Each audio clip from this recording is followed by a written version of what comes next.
Voltamos à entrevista com a doutora Anícia Regina Sampaio, coordenadora do Centro de Apoio do Meio Ambiente do Ministério Público Estadual. Doutora Anícia, voltando ao Código Florestal brasileiro, o código feito em 1964, 65, né, ele logicamente foi marcado por um período ditatorial, né, onde que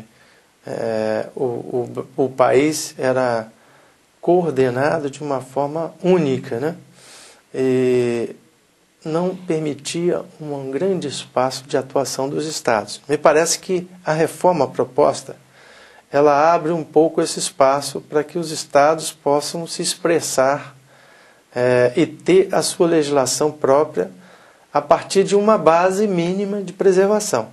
Isso acontece de fato?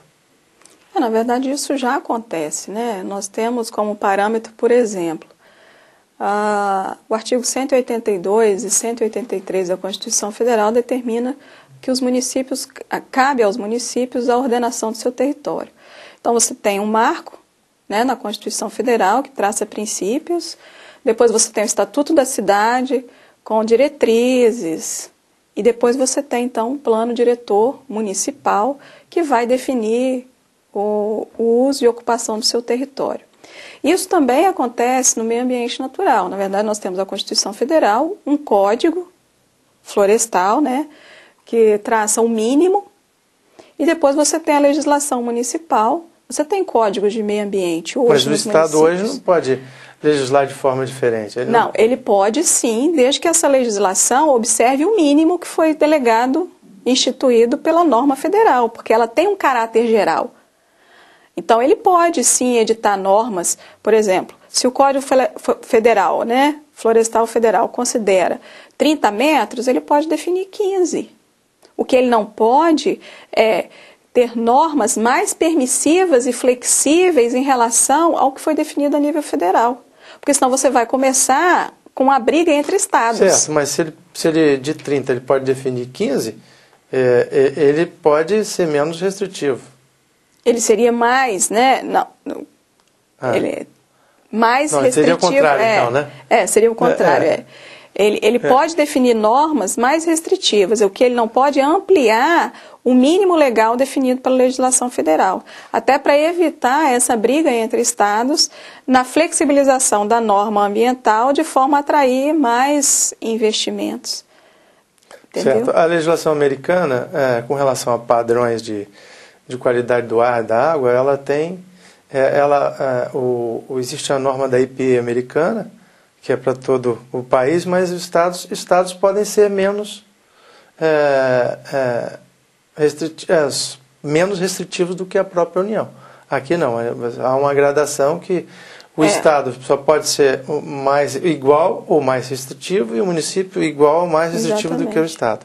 Né? Exatamente. Agora, essa questão da prática, na realidade, hoje, se a gente for colocar isso em prática, mais de 80% das propriedades, diria de uma forma bem otimista, hoje não atendem o Código Florestal. Como que essas propriedades vão passar a atender de imediato se essa legislação for mantida da forma exatamente como está? O que tem acontecido, existe uma construção que é um mínimo, né, que você tem, e quando você vai fazer a aplicação na prática, você tem o que a gente considera áreas consolidadas, como aconteceu com a legislação urbanística, por exemplo.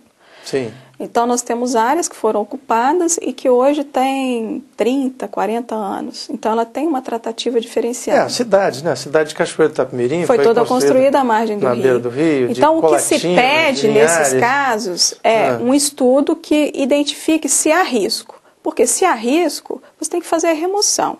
Se não há risco e está consolidado, e talvez uma alteração daquele ambiente possa trazer até mais prejuízos para o meio ambiente do que a manutenção do estado como está, então seria a compensação em outras áreas para assegurar a manutenção daquela função ambiental que se pretende. Então, essa mesma tratativa tem sido observada.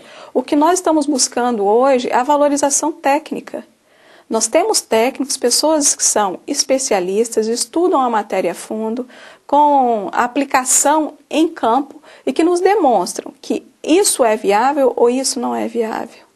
Sim. Então, nesses casos, o que se vai buscar é um balizamento técnico. Se o balizamento técnico nos disser que há necessidade de ampliação desse espaço para preservação, vai ser verificado isso em campo. A ideia de você ter uma normatização é porque você tem uma regra. Então, eu sei qual é o tratamento que eu tenho que dar de uma forma geral. Mas é lógico que nós sabemos que em campo, durante a execução, você vai ter exceção.